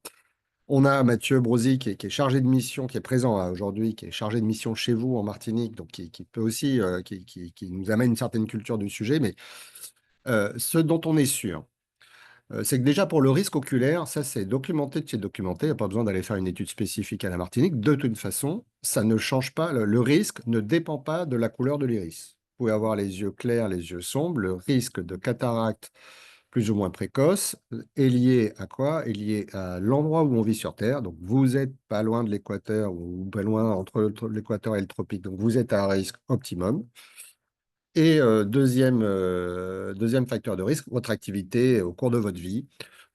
Donc là, ceux qui travaillent dehors sont à un risque de cataracte précoce très très avancé, hein. Comme les trois grands pays qui font des cataractes dans le monde sont la Chine, l'Inde et le troisième continent plutôt, c'est l'Afrique équatoriale, parce que voilà, il y a beaucoup d'UV et parce que le fait d'avoir les yeux sombres, comme c'est le cas de ces populations, ne protège pas. Donc là-dessus, il n'y a pas photo, il y a un risque qui est égal, qui est égalitaire, on va dire. Pour ce qui concerne le risque sur la peau, bien évidemment, plus on a une peau mate et sombre, plus on a de la mélanine noire, plus on a aussi un épiderme épais, donc moins on est à risque de développer, en tout cas, ces formes les plus graves comme le mélanome. Pour autant, alors je n'ai pas connaissance et je ne pense pas, parce que sinon je pense que je le saurais, qu'il y a eu d'études en France, ni territoire d'outre-mer, ni hexagone, portant sur les risques de mélanome associés à une couleur de peau. En revanche, on a des éléments, d'une part, statistiques qui nous disent que quand même ça survient très grandement à 80% chez des peaux claires, à 20% chez les peaux mates, voire très mates. Et puis, on a des études super inquiétantes, ou en tout cas super instructives, hein, même si elles ne sont pas très encourageantes, qui viennent des États-Unis, où on a étudié de quelle façon finalement étaient traités des cancers cutanés qui survenaient sur des peaux blanches versus des peaux mates qui sont naturellement mieux protégées que des peaux claires. Le résultat est terrifiant puisqu'en fait, on a autant de décès chez ceux qui ont la peau très mate que chez ceux qui ont la peau très claire. Alors qu'on a toujours 4 ou 5 fois plus chez les peaux claires d'incidence, hein, de cas, chez les peaux claires que chez les peaux mates. La raison est que les peaux très sombres, se pensant sans doute très protégées, ne vont pas voir assez souvent leur dermatologue. Et quand on repère le mélanome chez une peau mate, on le repère beaucoup plus tard que chez une peau claire. Et ça en termes de survie et de chances de guérison, on en a enlevé beaucoup en s'y prenant trop tard pour aller voir le dermatologue. Donc, voilà quelques éléments que je pourrais vous apporter euh, avec une répétition ou une insistance sur le fait que on est convaincu, et puis les quelques premières interventions qu'on a pu faire, j'ai fait déjà quelques formations d'enseignants, j'ai pu rencontrer il n'y a pas très longtemps des gens qui travaillent en santé au travail, etc. Le besoin est là, quoi. Alors il y a déjà quand même une culture du soleil, et donc tout le monde ne fait pas n'importe quoi à la Martinique, loin s'en faut, et c'est évidemment heureux. Mais il y a quand même du boulot, oui, bien sûr, vis-à-vis des touristes, mais pas que, hein. Il y a du travail à faire pour l'ensemble de la population. Et notre idée, c'est que ça puisse même faire un sens que cet accueil des populations, des touristes, puisse aussi quelque part être amélioré en termes de prévention solaire par une application. Si on trouve sur des plages ou à l'accueil d'hôtels ou évidemment à l'accueil d'espaces de jeux, de loisirs, des informations sur le risque UV, ça va contribuer à la sensibilisation des touristes. Ça va aussi contribuer bien sûr à une sensibilisation et à une amélioration des comportements des populations résidentes. Merci beaucoup pour ce Ben non, retour. je vous en prie. Merci beaucoup pour ce Merci à retour. vous. Et n'hésitez pas à revenir vers nous si vous avez des pistes ou des actions que vous pensez qu'on peut faire, organiser des webinaires dédiés à des publics un peu relais que vous coordonnez peut-être ou avec lesquels vous êtes en contact. On sera à vos côtés. Et là, pour le coup, on a avec l'ARS beaucoup d'axes sur lesquels on a mission de travailler. Et quand je dis des axes, donc c'est l'accompagnement des collectivités, c'est la santé au travail, c'est la petite enfance, c'est les écoles. Donc, si vous voyez qu'on peut, si vous pensez qu'on peut vous aider, ou qu'on peut travailler ensemble et que vous pouvez nous aider aussi, on sera vraiment ravis. Nous n'y manquerons pas et effectivement, c'est l'ARS qui nous a transmis le lien. Donc, on est dans cette collaboration pour faire avancer les choses ensemble. Super. Donc, là, c'est la direction santé qui vous parle, mais nous avons la direction tourisme, nous avons d'autres directions qui pourraient aussi être concernées par le sujet. Donc, on ne manquera pas de faire le lien. Merci. On fait beaucoup de sport aussi à la Martinique et donc la direction des sports, hein, lorsque le sport se pratique en plein air aussi, il y a naturellement à faire en matière de prévention. C'est notre même DGA, donc il n'y a pas de souci. Ils auront l'info aussi. Génial. Merci. Non, merci, un gros merci à vous. D'autres, on a quelques personnes qui nous ont quittés. C'est pas étonnant parce que c'est la vie, le soleil continue de tourner, ou plutôt la Terre continue de tourner. Et est-ce qu'on a d'autres questions dans le chat ou d'autres personnes qui voudraient prendre le micro? Sophie, je crois. Oui, je voulais juste savoir si on avait une idée concernant les choix d'orientation des médecins qui se forment actuellement. Est-ce qu'on a davantage de dermatos qui pourraient, dans les années à venir, 10 ans ou entre 5 et 10 ans, enfin bon, Ouais, voilà, ouais, est-ce que c'est une spécialité qui ouais, ouais. continue d'être boudée ou Non, pas? je ne sais pas. Je ne saurais pas vous répondre à la question. Je sais juste que ça préoccupe évidemment beaucoup, beaucoup de professionnels sur le sujet, mais je ne saurais pas vous dire si. Et puis qui se sont mobilisés pour essayer d'améliorer les choses. J'ai aucune idée de ce qu'on peut espérer.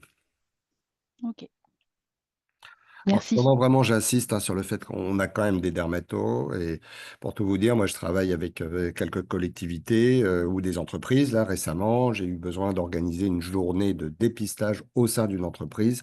J'ai trouvé une dermato. On est en région parisienne, donc c'est probablement plus simple et puis pas malheureusement réplicable sur l'ensemble du territoire. J'ai quand même trouvé une dermato pour venir bosser toute la journée au sein de l'entreprise. Mais bon, Mmh. c'est pas, je ne dis pas que c'est du coup facile pour tout le monde, évidemment. Mais Parce bon, que c'est vrai que les médecins généralistes sont ouais, vite,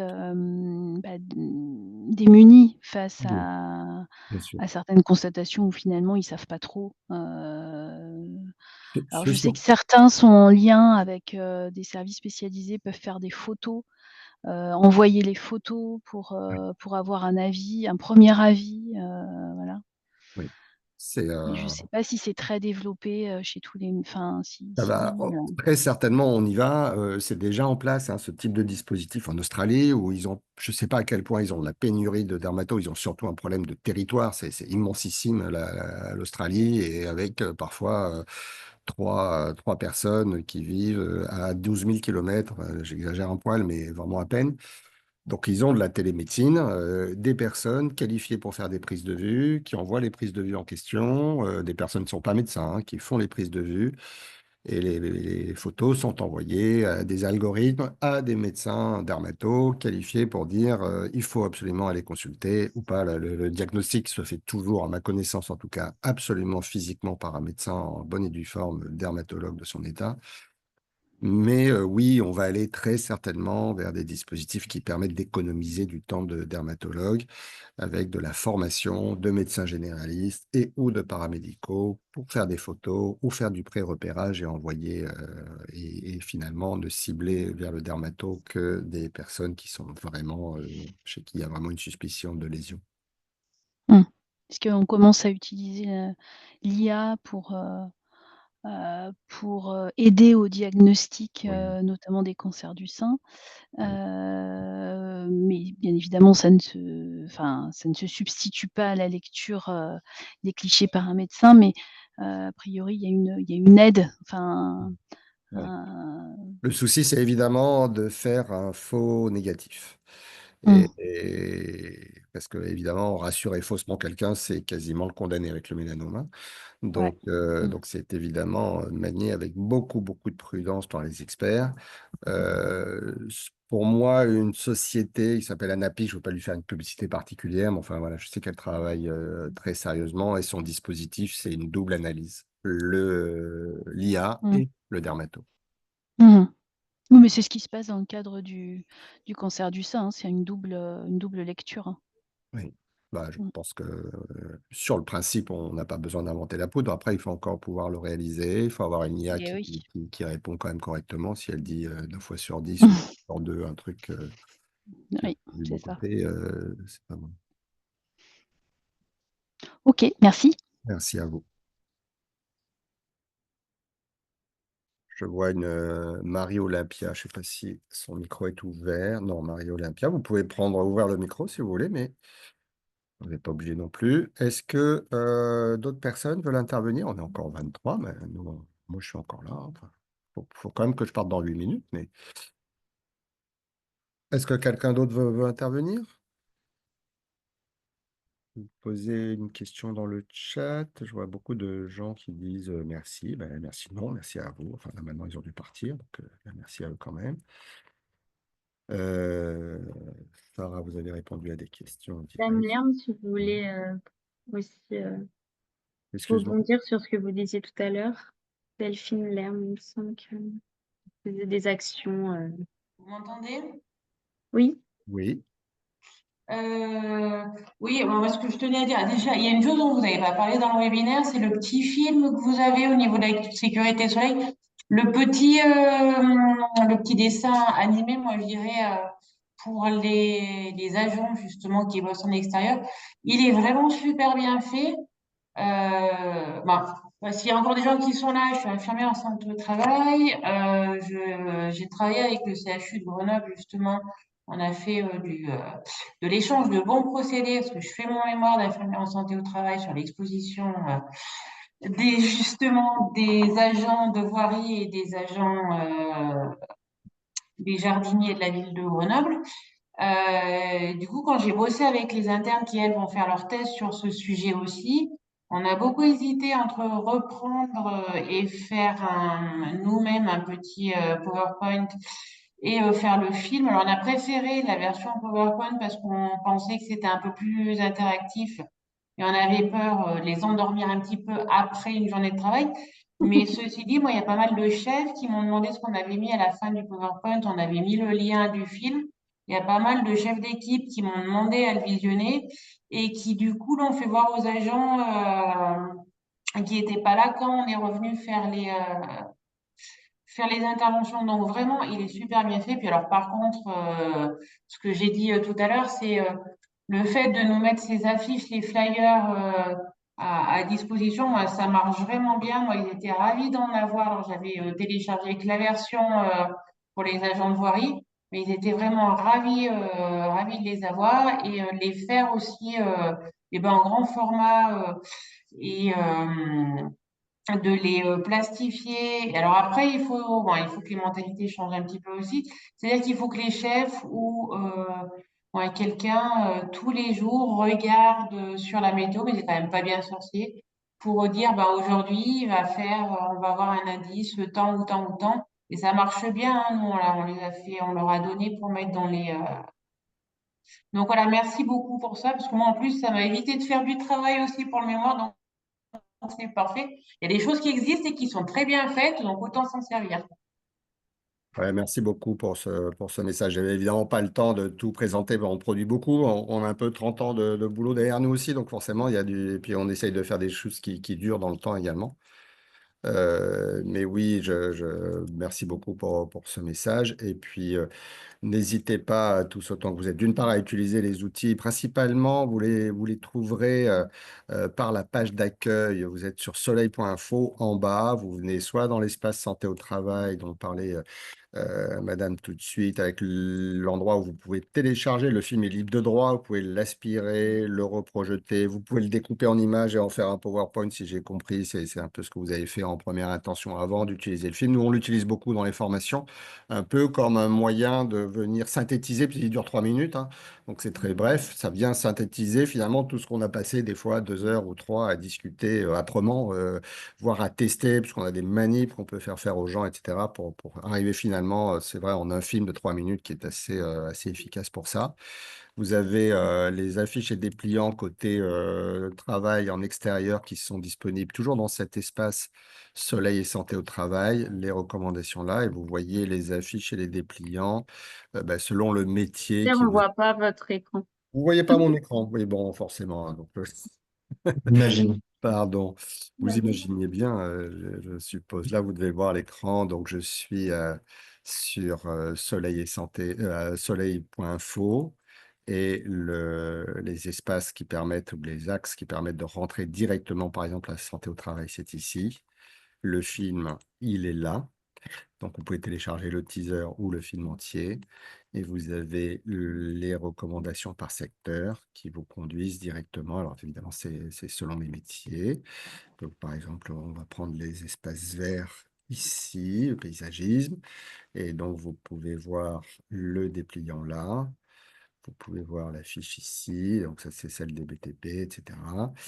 Et alors, sur ces modèles-là, il vaudra mieux envoyer un message à Camille ou à Walid pour récupérer le fichier en haute définition parce qu'il n'est pas téléchargeable directement sur le site. Par contre, c'est possible de l'avoir quand même.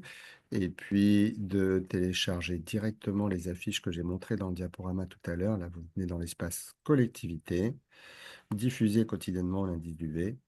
Et là, notamment par ces affiches, vous voyez qu'on a beaucoup de modèles différents selon le type de collectivité, de commune où vous êtes.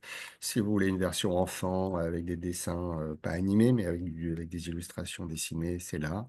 Et là, pour le coup, vous téléchargez directement la version haute définition, vous rajoutez votre logo, vous faites rajouter le logo à votre service com ou repro et vous êtes déjà armé pour agir. L'idée, c'est évidemment de vous faciliter la tâche, que vous ayez des messages solides. Je ne dis pas que c'est parfait, qu'il n'y a pas une virgule qui traîne ici qui ne devrait pas y être, mais en tout cas, vous avez quelque chose qui est solide, qui ne dit pas de bêtises et qui est à disposition. Et puis, si vous avez, vous, des idées pour faire évoluer les choses, parce qu'il vous paraît très pertinent d'aller dans un sens ou dans un autre, on est très friand, d'abord pour proposer des choses à tous qui soient encore plus adaptées que ce qu'elles peuvent l'être. Et puis aussi parce qu'on a conscience que ben, la communication ou ces préventions, elles doivent être ajustées au plus près des populations cibles. Et ça veut dire des choses qui sont forcément pas communes à tout le monde. Pour terminer, juste puisque je suis sur le site, vous montrer ce dont je parlais tout à l'heure, les prévisions d'UV, vous les avez dès la page d'accueil tout de suite. Donc on a bien la Martinique. Donc on a en ce moment des indices d'UV qui sont plutôt faiblards pour la Martinique, du 7, du 8 qualifié de fort. Vous pouvez les recevoir par mail. C'est ici que ça se passe. Recevez les prévisions du V par mail. Vous renseignez qui vous êtes. Vous choisissez votre site. Ça prend une minute, hein. Et puis pour les widgets dont je parlais, c'est ici que ça se passe. Sachez qu'il y a pas mal de liens qui renvoient vers cette page-là. Et vous pouvez choisir ici, du coup, soit la région géographique, en Outre-mer ou si je choisis ça, par exemple, pour votre site internet. Martiniquais. Je vais prélever ce code. Vous voyez, je copie, colle ce code-là, je le mets dans le code de ma page et j'ai automatiquement cet encadré-là qui va s'insérer sur les pages web du site martiniquais.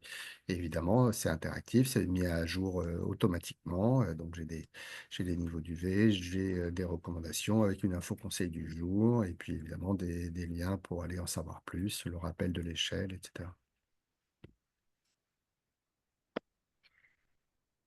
Est-ce que l'on conclurait sur ce point-là?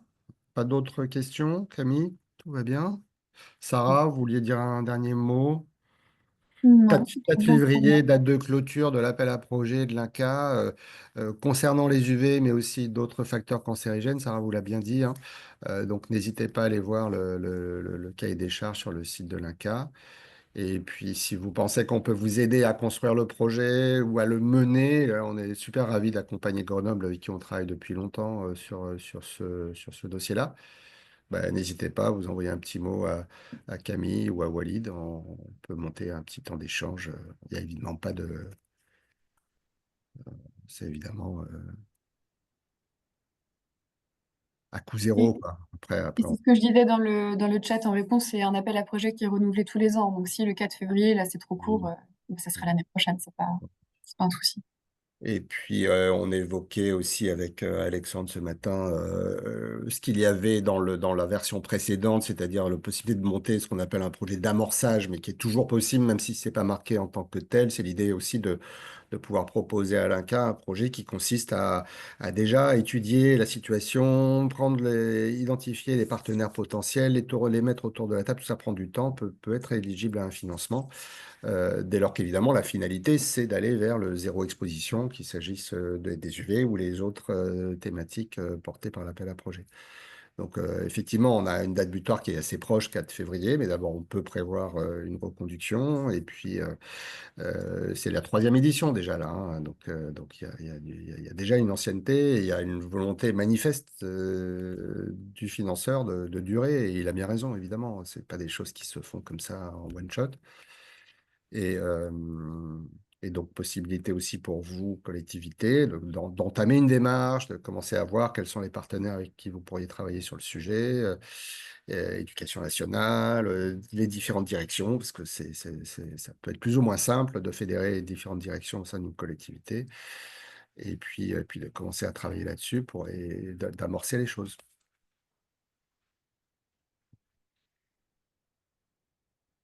Est-ce qu'on souhaite une bonne après-midi à tout le monde, des très très bonnes fêtes, une bonne fin d'année? J'ai l'impression. Bah oui. Alors, très bonne fin de journée, très bonne fête, très bonne fin d'année à tous. Encore une fois, non, attendez, une toute petite dernière chose. J'ai raté quand même, c'est pas l'essentiel, mais si ça peut être utile de vous montrer ça. Pardon, Nos adresses? ça ici. Voilà. Si vous voulez nous écrire, vous avez nos adresses mail, pas du Non. tout là, mais je vais y arriver. C'est pas la fin de la journée, mais moi, elle a déjà commencé un peu tôt, ça se voit. Voilà, vous avez Dans le chat, nos adresses mail à tous, et Alexandre et Sarah côté 1K, et Camille, Walid et moi côté sécurité solaire. Vous avez encore 5 secondes pour les noter. Mathieu, merci d'être venu. T'as beau temps en Martinique? Quel temps il fait en Martinique? Ton micro est coupé. On voit le- Oui, il fait plutôt clair. Le temps est très clair aujourd'hui, très frais Très par frais. rapport à Ouais. d'habitude. Ben oui, on est au plus frais vers les 23 degrés. Le Voilà, matin, il a dit. mais t'as même pas ta Et polaire et t'es même pas. non, Non, tu restes en mais chemise. mais il n'y a pas de nuages et c'est un peu ce qui est, on va dire, c'est vraiment à brut pour point ce webinaire parce que c'est la période où on a un temps frais, on se méfie pas du soleil et il n'y a pas beaucoup de nuages. Alors que de l'UV, il y en a. Mais par contre, en même temps, Alors que un 23 degrés, c'est plutôt rare, quoi. Ou alors, parce qu'il y là, a on pas doit être longtemps, un peu j'y plus. étais, là, en Martinique, je n'avais pas 23 degrés, hein. Donc, Ouais, les nuits sont fraîches, quoi. Après, la journée, ça monte, hein. Faut pas se leurrer, hein. La journée, ça peut monter à 32. ça me rassure. Ah, c'est vrai que là, il est quelle heure chez toi? Il est 9h? 10h, 10h30. 10h30. Yes. Merci encore à tout le monde. À votre disposition, comme vous l'avez compris, si vous avez des questions, si vous voulez engager des réflexions. Euh, Merci beaucoup, Sarah. Vous remercierez Alexandre aussi de son aide précieuse. Bah, Camille, merci à vous aussi pour merci cette à vous. opportunité du coup de présenter un peu notre, nos objectifs. Et j'arrête l'enregistrement.